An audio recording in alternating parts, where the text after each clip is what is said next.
Hey, it's your girl Nautica Daly Cruz, and you are checking out KJLHradio.com. And sitting next to me, I have the magnificent, from the UK, singer and songwriter, Mr. Daly. How you doing, hon? I'm good. How are you? Wonderful. You know, it's funny because when he first walked in, I thought, I was taller than him, but I think he's taller than me, but his hair, beats me by 4 inches. Yeah. Sometimes, that's it's a good thing. Sometimes it's not such a good thing. First of all, you have a magnificent style. A very standout-ish kind of style, which I love, and you have an amazing voice. Thank you very much. You have a voice like no other. It's kind of futuristic, kind of like this soul, R&B, funk. I can't quite distinguish what is the definition of your style, but I think it's a little bit of everything. Yeah, that makes sense, I think. Now, I know that you went to school for art and design. Yeah. And what made you transition into music? Like, how did you know that this was going to be the leap of faith that you were going to take?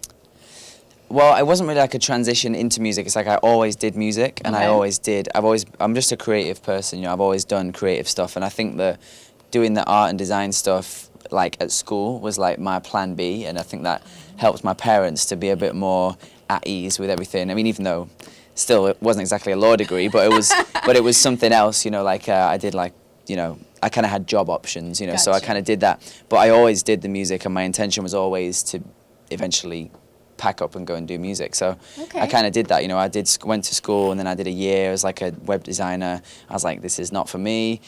Let me get out of here and, and go and make music. So you just automatically knew. It's kind of like me. I went to school for broadcasting, but I also got a dental degree. Wow. And I did it for my parents, just in case, radio or TV didn't work out. I go back to working at a dental office. You know what I mean? So trust me, I completely understand. But I'm making money at what I'm doing, so I'm happy. Right, exactly. So I hope you are too.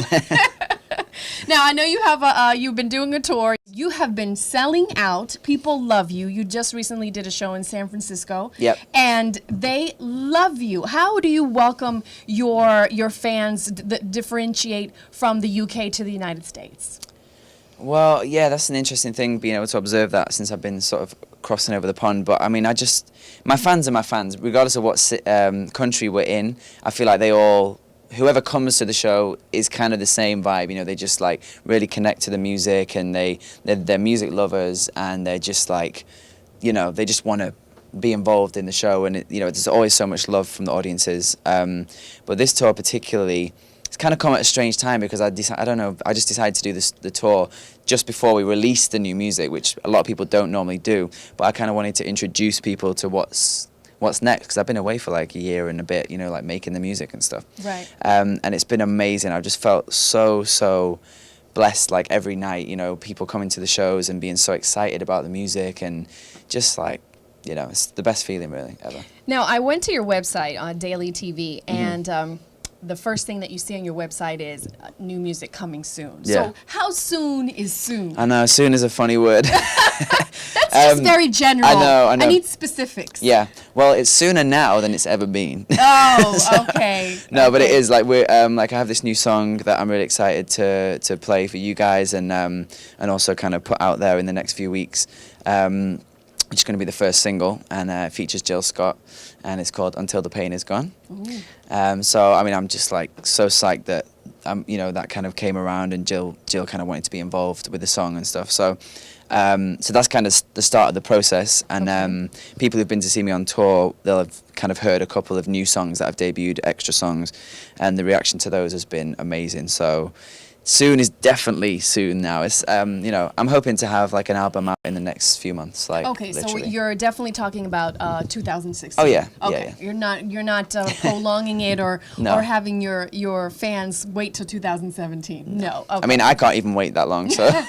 Okay, well, I know that as musical talent, as artists, you're so inspired by your life and by music and lyrics, and your last album, I felt like, and tell me if I'm wrong, I felt like it was a journal or it was a diary. Is that correct?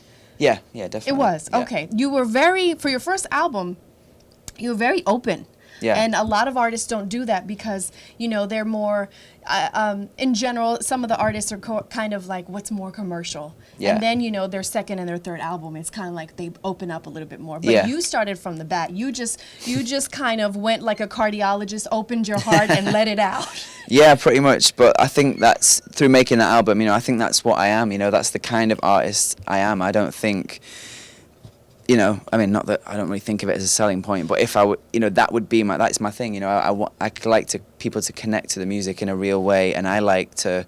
It's therapeutic for me to write songs that I can see other people connecting to, because I always say this, like, I just feel like in this day and age, everything is so disconnected and like, you know, everything's kind of a surface level thing and so disposable that, you know, even personally myself, you know, I need that connection with people to know that people understand me as much as I feel like people tell me that they feel like I understand them through writing the song. So, you know, it's all about the connection for me, and you know that's what inspires me to make the music in the first place. Well, it's good music, and you know, we as listeners and lovers of music, you know, we want to feel uplifted, but we also want to feel nostalgic. Right. We want it's kind of like a throwback of a memory where you want to feel in a song what you felt maybe 10, 15 years ago. Right. You know what I mean? And that's what we love about music, especially the ones that, you know, make us think about old loves or past loves or relationships and Right. whatnot. So you definitely bring that to the table in your album. And your new upcoming album, are you still going to do the same? Yeah, I mean, the objective is still the same in terms of songwriting, because, like I say, I feel like that's what I do. I want to bring my experiences and my emotions, essentially, you know, into the creative process. But again, I'm always trying to experiment sonically and just keep it interesting for me and for, you know, I don't really like to sit in the same sonic for too long. So definitely having some fun with that and keeping the musical quality, you know, trying to keep the quality up there. So Got you. Now, you mentioned that you have a song with Jill Scott. Yeah. And in this new album, any more collaborations other than Jill Scott? yeah, there's a couple that are kind of in the mix. I'm pretty sure they're going to happen. I'm not going to say yet, just in case they don't.